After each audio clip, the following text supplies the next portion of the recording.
नमस्कार, मैं हूं राहुल चौधरी और डीएनपी इंडिया में आपका स्वागत है।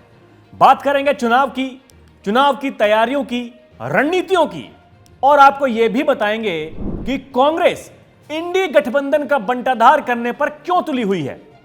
और यह मैं नहीं कह रहा हूं भाई, कांग्रेस जिस तरह से अपनी रणनीति बना रही है उससे यही लगता है। जी हां, दरअसल लोकसभा चुनाव के पहले एक तरफ कांग्रेस इंडिया अलायंस के लिए क्षेत्रीय दलों को अपने साथ लाने की कोशिश में है, तो वहीं मौजूदा 5 राज्यों के विधानसभा चुनाव में वो उन्हें जरा भी महत्वपूर्ण नहीं मान रही है। पहले मध्य प्रदेश में समाजवादी पार्टी और कांग्रेस के बीच खूब ड्रामेबाजी हुई, जमकर जबानों के तीर चले। इस मामले पर बीजेपी ने भी प्रतिक्रियाएं दी और दे भी क्यों ना भाई, बात भी जायज है।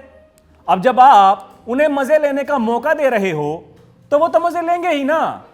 अब मध्य प्रदेश के बाद राजस्थान में भी कुछ ऐसा ही होता दिखाई दे रहा है। यहां कांग्रेस ने जयंत चौधरी की अगुवाई वाली राष्ट्रीय लोकदल की मनपसंद सीट पर अपने उम्मीदवार उतार दिए हैं। आपको बता दें कि मंगलवार को कांग्रेस ने प्रत्याशियों की एक लिस्ट जारी की।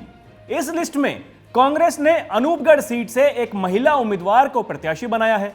कांग्रेस ने इस विधानसभा क्षेत्र से शिमला देवी नायक को अपना कैंडिडेट घोषित किया है। हालांकि रालोद यह सीट मांग रही थी।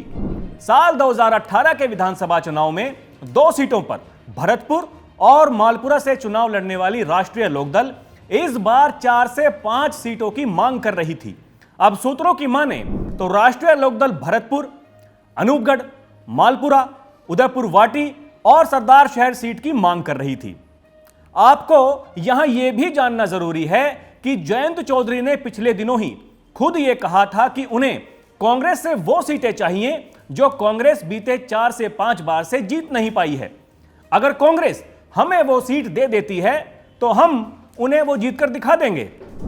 जयंत चौधरी की कोशिश थी कि वो जाट बाहुल्य सीटों पर अपने उम्मीदवार उतारे, लेकिन अनूपगढ़ सीट पर कांग्रेस के फैसले से उसे झटका लगा है। अब राजनीतिक जानकारों का मानना है कि कांग्रेस इस बार भी राष्ट्रीय लोकदल को 2 सीट से ज्यादा देने के बारे में नहीं सोच रही है।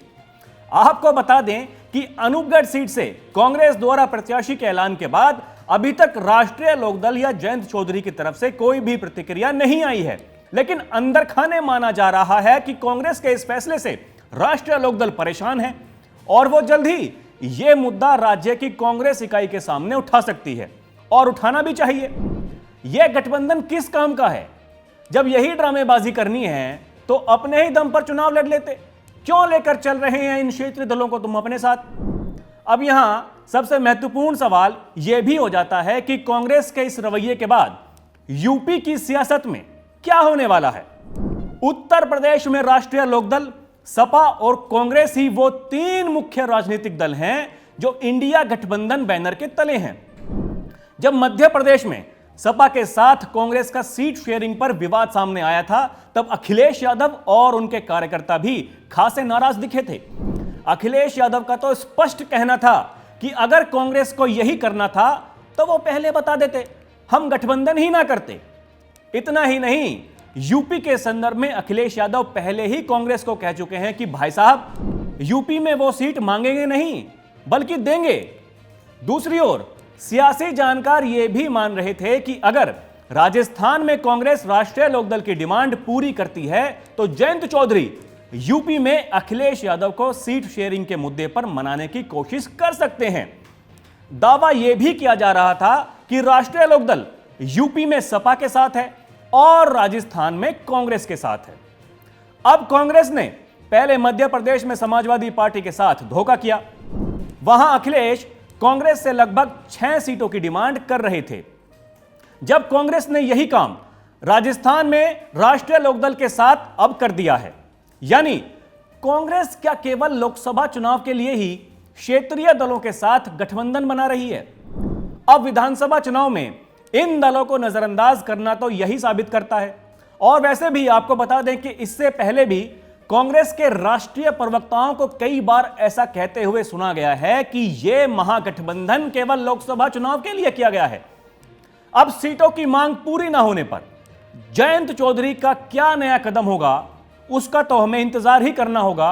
लेकिन इतना तय है कि जब यूपी में सपा और रालोद की बारी आएगी तो भैया कांग्रेस के मजे क्या ये नहीं लेंगे? सोचिएगा जरूर। तो अभी के लिए इतना ही। खबरों का सिलसिला जारी है। आप देखते रहिए डीएनपी इंडिया। नमस्कार।